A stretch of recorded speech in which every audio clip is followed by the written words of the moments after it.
A mobilidade é saúde, así o entenden no Concello de Barbadas. Este venres, día 20, terá lugar a cuarta edición do Paseo da Saúde na avenida de Celanova, na Valenzá. Esta iniciativa enmárcase dentro da programación da Semana da Mobilidade. Este ano participarán preto dunha vintena de entidades, entre elas a FAOR, Alcer, Auria ou Edemper, por el Estea, a Seia Galicia ou a Asociación Galega de COVID Persistente. Con esta proposta o que se pretende é dar a coñecer e visibilizar o traballo das asociacións que atenden tanto as persoas enfermas como as súas familias.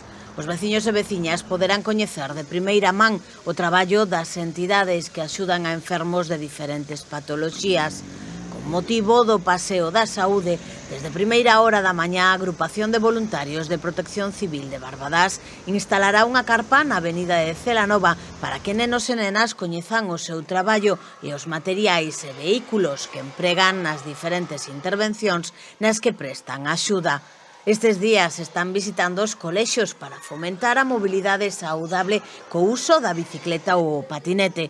A programación continuará durante a fin de semana. O sábado 21 haberá unha competición de deportes de raqueta nas canchas da Solaina a partir das 11:30 da mañá.